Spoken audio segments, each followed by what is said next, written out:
সুপ্রিয় শিক্ষার্থীরা, আসসালামু আলাইকুম। আশা করি তোমরা সবাই ভালো আছো। তো আজকে আমরা আলোচনা করব অনার্স দ্বিতীয় বর্ষ অর্ডিনারি ডিফারেনশিয়াল ইকুয়েশনস বইয়ের চ্যাপ্টার 11 এ ধ্রুবক সহগ বিশিষ্ট অসমমাত্রিক রৈখিক অন্তরক সমীকরণ ও থিটা নিয়ে। আমরা আমাদের বিগত আগের লেকচারটিতে অর্ডিনারি চ্যাপ্টার 10 ধ্রুবক সহগ বিশিষ্ট সমমাত্রিক রৈখিক অন্তরক সমীকরণ সমাধানের বিভিন্ন নিয়ম দেখছিলাম। তো আজকে থেকে আমরা চ্যাপ্টার 11 রৈখিক ধ্রুবক সহগ বিশিষ্ট অসমমাত্রিক রৈখিক অন্তরক সমীকরণ সমাধানের বিভিন্ন প্যাটার্ন দেখব। তো আমরা এই চ্যাপ্টার 11 ক্ষেত্রে 6টা টাইপের অঙ্ক করব, অর্থাৎ এই চ্যাপ্টার 11টা 6টা ভাগে বিভক্ত। 6টা ভাগের ভিতরে 6টা প্যাটার্নের অঙ্ক আছে। তো তার জন্য আমাদেরকে কিছু জিনিস জানা লাগবে। কিছু জিনিসের ভিতরে আছে আমাদের যে কমপ্লিমেন্ট ফাংশনটা কি, পার্টিকুলার ইন্টিগ্রালটা কি, এগুলো আমাদেরকে জানতে হবে। তো আমরা আমাদের যখন আগে লেকচারটি আলোচনা করছিলাম তখন আমরা যে সমমাত্রিক রৈখিক অন্তরক সমীকরণ সমাধানের 4টা প্যাটার্ন দেখছিলাম, অর্থাৎ জেনারেল সলিউশন বের করার 4টা প্যাটার্ন দেখছিলাম। যেমন সমীকরণগুলো এরকম আকারে ছিল, যেগুলো করছিলাম আমরা এই যে D square plus 2d plus 2 এরকম প্যাটার্নের সমীকরণ ছিল ইকুয়াল টু 0। এবং আমি বলছিলাম ডান দিকে যখন 0 থাকবে তখন প্যাটার্নের সব সলিউশনগুলো কীভাবে করবো সেই প্যাটার্ন দেখছিলাম। তো আজকে থেকে যে সলিউশনগুলো সমাধানগুলো আমরা করবো সেগুলোর ক্ষেত্রে আমরা তো ডি তো থাকবে, ঠিক আছে, এবং ডান দিকে আমরা নতুন কোনো একটা ফাংশন বা কোনো একটা চলকের ফাংশন দেখবো আর কি। তো এরকম প্যাটার্নের যেমন আমরা এরকম দেখবো যাতে অঙ্কগুলো এখন এই অধ্যায় থেকে, যেমন আমরা বিশেষ করে ডান দিক থেকে অ্যালজেব্রিক ফাংশন দেখবো, অর্থাৎ এক্স থাকবে বা এক্স এর সাথে কোনো প্লাস আকার থাকবে বা স্কোয়ার থাকবে, অর্থাৎ একটা অ্যালজেব্রিক ফাংশন থাকবে ডান দিকে আমাদের। তো অর্থাৎ যদি আচ্ছা তাহলে এটা গেল। তো এখন আমাদের জানতে হবে যে কমপ্লিমেন্ট ফাংশনটা কি আর পার্টিকুলার ইন্টিগ্রালটা কি। তো কমপ্লিমেন্ট ফাংশনটা হলো যেমন আমরা যে জিনিসটা লিখলাম যে D square plus 2d plus 2 equal to Y equal to 0 লিখছিলাম। তো এটা হলো তোমার ডি এর একটা ফাংশন, অর্থাৎ এটাকে আমরা এফ অফ ডি লিখতে পারি আর ইন্টু ওয়াই আছে লিখতে পারি যদি ইকুয়াল টু 0। তো আমরা এখন এই অধ্যায়ে অঙ্কগুলো করবো, সেগুলোর ক্ষেত্রে যদি আমরা দেখি ডান দিকে কোন একটা অ্যালজেব্রিক ফাংশন থাকবে, অর্থাৎ সেটা x to the power m যুক্ত আর কি, x to the power m যুক্ত হোক বা x এর সাথে অ্যালজেব্রিকের মানে x এর সাথে যেগুলো যোগ বিয়োগ গুণ বা যাই থাকুক না কেন বা x এর পাওয়ার আকারে থাকুক না কেন সেরকম প্যাটার্ন অঙ্কগুলো লিখব। অর্থাৎ ডান দিকে x থাকবে এরকম প্যাটার্নের সমীকরণগুলো। অর্থাৎ এটা হলো কমপ্লিমেন্ট ফাংশন জিনিসটা কি সেটা বলতেছি। f of b equal to y equal to x এরকম প্যাটার্নের সমীকরণের যে জেনারেল সলিউশনটা আমরা পাই তখন সেটাকে আমরা কমপ্লিমেন্টারি ফাংশন বলতে পারবো। অর্থাৎ f of b equal to y equal to x এরকম প্যাটার্নের সমীকরণ থেকে যে সমাধানটা আমরা পাই, জেনারেল সলিউশনটা পাই, সেটা হলো কমপ্লিমেন্টারি ফাংশন। জেনারেল সলিউশন না, যে সমাধানটা পাই সেটা হলো কমপ্লিমেন্টারি ফাংশন বা সিএফ। আমরা এটাকে সিএফ দ্বারা প্রকাশ করবো আর কি। আচ্ছা এখন দেখবো আমরা পার্টিকুলার ইন্টিগ্রাল। পার্টিকুলার ইন্টিগ্রালটা কি? পার্টিকুলার ইন্টিগ্রাল হলো যে আমরা যে f of d equal to y f of d into y equal to x এরকম প্যাটার্নের সমীকরণটার যে বিশেষ সমাধান আছে সেই বিশেষ সমাধানকে বলবো আমরা পার্টিকুলার ইন্টিগ্রাল, মানে p into i মানে পার্টিকুলার ইন্টিগ্রাল মানে বিশেষ সমাধান। তাহলে আমরা দুটো জিনিস দেখলাম, একটা পার্টিকুলার, একটা হলো কমপ্লিমেন্টারি ফাংশন আর একটা হলো পার্টিকুলার ইন্টিগ্রাল। তো এখন থেকে আমরা যে সমীকরণগুলো সমাধান করব সেগুলোর ক্ষেত্রে দুইটা অংশ থাকবে, একটা থাকবে তোমার কমপ্লিমেন্টারি ফাংশন আর একটা থাকবে তোমার পার্টিকুলার ইন্টিগ্রাল। তো এখন এই জাতীয় প্রশ্নগুলোর মানে ডান দিকে যদি x যুক্ত ফাংশন থাকে সেগুলোর ক্ষেত্রে আমরা সলিউশন করার সময় দুইটা পার্ট বের করতে হবে। একটা বের করতে হবে আমাদের কমপ্লিমেন্টারি ফাংশন, আরটা বের করতে হবে আমাদের পার্টিকুলার ইন্টিগ্রাল। এই দুইটার সলিউশনকে যখন আমরা যোগ করব তখন আমরা এই সম্পূর্ণ ফাংশনটার জেনারেল সলিউশন পাবো।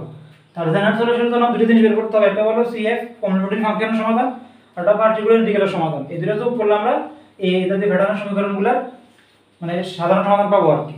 তো আগের অঙ্কগুলোর ক্ষেত্রে আমাদের সাধারণ সমাধানের ক্ষেত্রে শুধুমাত্র মানে অক্সিলারি ইকুয়েশন মাধ্যমে সমাধানটা বের করে ফেলছি, সেটাই হয়ে গেছিল, ডান দিকে কোনো কিছু ছিল না, শূন্য ছিল। তা এখন যে প্যাটার্নের সমস্যাগুলো সেগুলোর ক্ষেত্রে ডান দিকে একটা x জাতীয় কোনো একটা কিছু ফাংশন থাকবে। তার ক্ষেত্রে আমাদের যে শুধুমাত্র অক্সিলারি ইকুয়েশন মাধ্যমে বের করলে হবে না, নতুন করে তার জন্য পার্টিকুলার ইন্টিগ্রালও কি এখান থেকে বের করতে হবে। আচ্ছা আমি সমস্যাটা আলোচনা করা শুরু করি, তারপর তোমরা বিস্তারিত জিনিসগুলো বুঝে যাবা। আচ্ছা তো যেমন আমাদের একটা প্রশ্ন বলছে সমাধান করো, এক্সাম্পল বলছে আমাকে সমাধান করো আচ্ছা প্রশ্নটা দেখি, সমাধান করো। এটা তো আমাদেরকে একটা প্রশ্ন বলেছে D square minus three D plus two, D square minus three D plus two into Y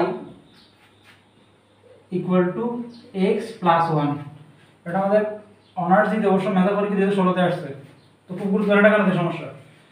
তো আমরা দেখলাম এখানে তাহলে এটা F of D equal to y এরকম প্যাটার্নের আছে এবং নাম থেকে একটা অ্যালজেব্রিক ফাংশন আছে, অর্থাৎ একটা এই যুক্ত করা একটা কিছু পদ আছে। তাহলে এখান থেকে শুধুমাত্র জেনারেল সলিউশনের ক্ষেত্রে আমরা কমপ্লিমেন্টারি অর্থাৎ অক্সিলারি ইকুয়েশনের সলিউশনটা পাবো, সেটা তো কমপ্লিমেন্টারি ফাংশন, সেইখানে সলিউশনটা বের করলে হবে না, কারণ নাম দিক থেকে আমাদের এখানে অ্যালজেব্রিক ফাংশন আছে, যার কারণে এখন দুইটা সমাধান আছে এখান থেকে। অর্থাৎ অক্সিলারি ইকুয়েশনের মাধ্যমে কমপ্লিমেন্টারি ফাংশন বের করতে হবে এবং এই F of D equal to y into x এরকম প্যাটার্নের সমীকরণটার বিশেষ সমাধান বের করতে হবে।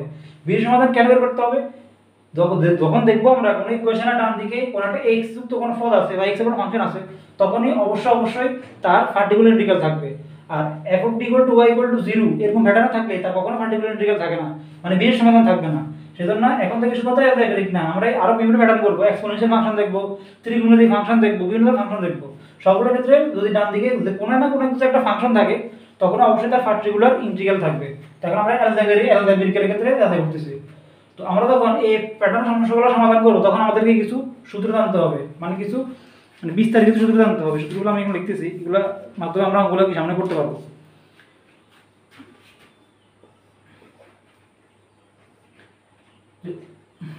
One minus D inverse 1 plus D square, 1 plus D square plus dot এভাবে চলবে।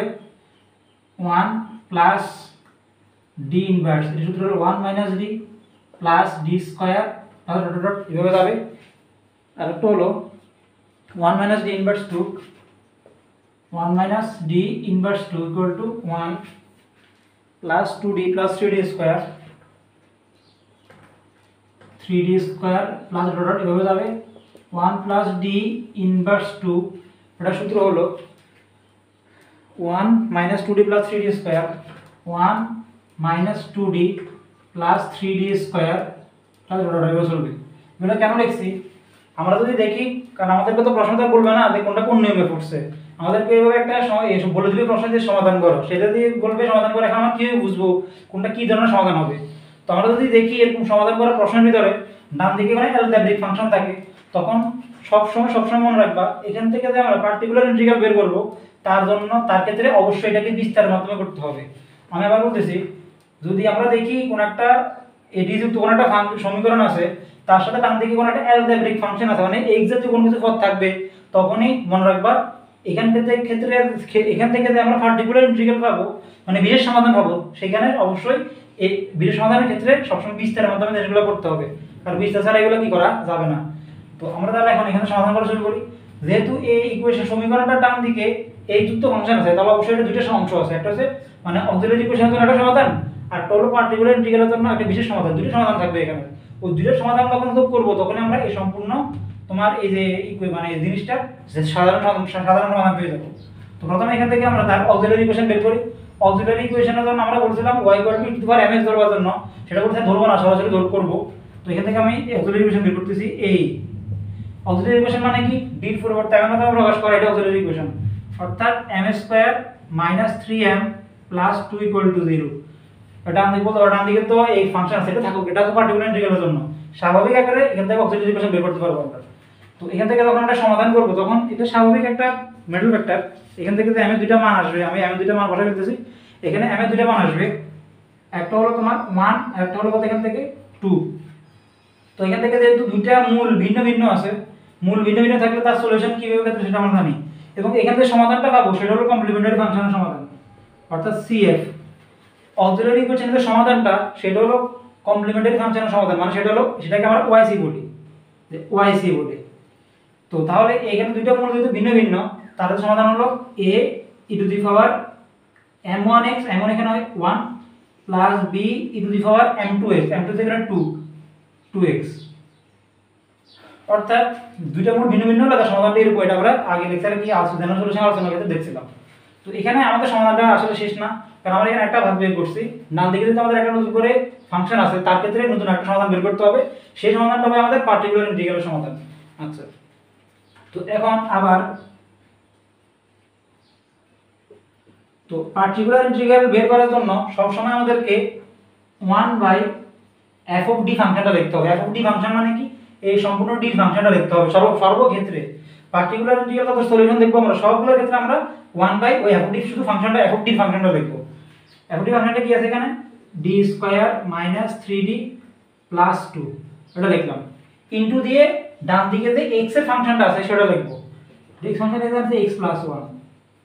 আমি আবার বলতেছি, এখন থেকে আমাদের পার্টিকুলার ইন্টিগ্রাল বের করব, তার ক্ষেত্রে সেটা বসানোর সূত্র হলো, সেটা বসানোর নিয়ম হলো 1/f অফ ডিটা। f অফ ডি মানে এই সম্পূর্ণ ডির ফাংশনটা বসাবো, ইনটু দিয়ে ডান দিকে যে ফাংশন থাকবে সেটা বসাবো। ডান দিকে এখানে আছে x প্লাস 1 সেটা বসাচ্ছি এখানে। এখন আমরা বলছিলাম যে এরকম পার্টিকুলার ইন্টিগ্রালের ক্ষেত্রে আমাদেরকে সবসময় এই বিস্তার ফরম্যাট আকারে বানানোর চেষ্টা করতে হবে। অর্থাৎ অ্যালজেব্রিক ফাংশনের ক্ষেত্রে সর্বক্ষেত্রে আমরা এগুলোকে বিস্তারের ক্ষেত্রে বানানোর চেষ্টা করব, অর্থাৎ 1 - d বা 1 + d বা 1 - d বা 1 + d বানানোর চেষ্টা করব। তার জন্য আমরা এখান থেকে নিচে সবগুলো থেকে 2 আছে ধ্রুবক, এখান থেকে আমরা 2 কমন নিলে 1 পাবো। এর প্রথমে 1 গুলো পাবো, সেখানে যদি 2টা কমন নেই আমরা 1 বাই, তাহলে এখানে 2 কমন নিলে কি হয়, d² / 2 হবে, -3/2 * d হবে, আর প্লাস এখানে 1 হবে। আসলে এটা বুঝছো, এবার আমাদের কি এখানে 1 - d বা 1 + d এরকম করে বানাতে হবে। তো এটা লিখলাম, আর এখানে ডান দিকে আছে x + 1। আচ্ছা, আসলে এটা বুঝছো, আমি এখানে এটা বুঝে ফেলতেছি। এই সলিউশনটা সমাধান যেটা লাগবে এটা লাগবে আমাদের পরে, এটা মনে রাখবা। আচ্ছা, তো এখন এখান থেকে 1/2টা বের করা যাবে, বের করলাম। আর এখানে 1 প্লাস এটা লেখা যাবে 1 বাই, আমি সাদা লিখতেছি 1 প্লাস এই যে d/2 minus d²/2 3/2 into d, এটা লেখা যায়। অর্থাৎ এখান থেকে আমি 1 প্লাস লিখে এই দুইটা একসাথে ব্র্যাকেট আকারে লিখছি আর কি, যেহেতু আমাদেরকে এখানে 1 - d বা 1 + d এর মধ্যে বানাতে হবে। আচ্ছা, তো তোমরা চাইলে এখান থেকে এটাকে তোমরা উল্টো করতে পারো, 1 - d এর বানাতে পারো, কোনো সমস্যা নেই, সমাধান আসলে একই আসবে। আচ্ছা, এটা বানালাম, ইনটু ডান দিকে এখানে আছে x + 1 বসালাম। আচ্ছা, তো এটা বুঝে ফেললি। তো এটাকে আমরা চাইলে এভাবে লিখতে পারি 1/2 1/1 এর ক্ষেত্রে জানি আমরা সূত্র, সেটা হলো a ইনভার্স। এর ক্ষেত্রে এটাকে করব, তাহলে 1 প্লাস যে d²/2 minus 3/2 into d inverse লেখা যাবে এটাকে, অর্থাৎ এটাকে আমরা 1/a ইনভার্স আকারে লিখছি আর কি এটাকে। আচ্ছা, তো এটা লেখার ফলে ইনটু x + 1 আছে, বসালাম। তো এখন আমরা দেখব এখান থেকে আমার বিস্তার সূত্র কোনটা যায়। তো দেখতেছি এখানে আমরা এটাকে আমরা 1 চিন্তা করব, আর এই সবটাকে আমরা d চিন্তা করব। তাহলে এখানে 1 প্লাস d ইনভার্স এর সূত্র যাচ্ছে, অর্থাৎ এই যে 1 প্লাস d ইনভার্স 1 সূত্র এটা যাচ্ছে। তো এটার ক্ষেত্রে তাহলে আমরা এখানে বিস্তারের সূত্রটা আছে, এটা এখানে বসাবো, এটা পরিবর্তে। তো বসাচ্ছি 1/2, তার প্রথমে আছে 1 - d প্লাস d স্কয়ার বসাবো, 1 - d, d মানে কত, এই সবটা টার্মকে আমি d চিন্তা করছি, সবটাকে 1 - d বসাচ্ছি, d²/2 minus 3/2 into d। Second ব্র্যাকেটটা দেই, তো আমি এটা লিখছি প্রথমে 1 - d লিখছি, প্লাস d স্কয়ার লিখবো, প্লাস d স্কয়ার, d মানে কত, এই সবটা d, এটা স্কয়ার, অর্থাৎ d²/2 minus 3/2 into square. Dot dot solve আর কিভাবে ভাষা আছে এখানে x + 1। আশা করি এটা তোমরা বুঝছো। তো 1/2, তো 1 মাইনাস, এটা চিহ্নগুলো চেঞ্জ করে ফেলি, d²/2 মাইনাস মাইনাসে প্লাস 3/2 ইনটু d প্লাস, তো এটাকে আমরা a মাইনাস b ইউজ করে সূত্র করা লাগবে। এখানে স্বাভাবিক একটা জিনিস বোঝা যায়, আমাদের এখানে যেহেতু x আছে, তো d মানে কি ডেরিভেটিভ, অর্থাৎ একবার দুইবার দূরীকরণ করা, একবার d মানে একবার দূরীকরণ x এর সাপেক্ষে, d² মানে দুইবার দূরীকরণ। তো এখানে দেখতেছি আমরা x কে যখন আমরা সর্বোচ্চ একবার দূরীকরণ করব 1 পাবো, দুইবার দূরীকরণ করলে 0 চলে আসে, তিনবার দূরীকরণ করলে তো এখানে কোনো অস্তিত্বই থাকবে না। সেজন্য আমরা এখান থেকে বোঝা যায় এটাকে যখন আমরা সূত্র করব তখন d এর ঘাতটা কিন্তু বাড়তেছে আরো, অর্থাৎ 2 থেকে 3 4 উপর দিয়ে চলে যাবে, কিন্তু এগুলো করতে লাভ নাই, কারণ এখানে ফাংশনটা শুধুমাত্র একবার দুইবার করলে হয়ে যায়। সেজন্য আমরা এখানে উচ্চমাধ্যমিক বর্জন করতে পারি, আর তোমরা চাইলে বসাতে পারো, সমস্যা নাই। আচ্ছা, তো ডট ডট সলভ আর কি হবে, ইনটু এদের x + 1 লিখতেছি। আচ্ছা, আসলে তোমরা এখানে জিনিসটা বুঝেছো। এখন আমরা x + 1 সাথে সবগুলো জিনিসকে আলাদা গুণ আকারে আছে, গুণ করে ফেলতেছি। হাফ ইনটু 1 সাথে x + 1 গুণ করলে x + 1 বসবে, মাইনাস ডি স্কোয়ার বাই টুর সাথে এটা এক্স প্লাস ওয়ান গুণাকার বসবে, তো হাফটাকে ধ্রুবক এটা আলাদা করে ফেলি, d square into x plus one, second bracket দিতে হবে, x plus one plus three by two তো ধ্রুবক, এটার সাথে ডি ইন্টুটা গুণাকার লিখবো, d into x plus one এও লিখছি, অর্থাৎ এক্স প্লাস ওয়ান সবগুলো ডেরিভেটিভ গুণাকারে লিখছি। আচ্ছা ওটা বুঝতেছি।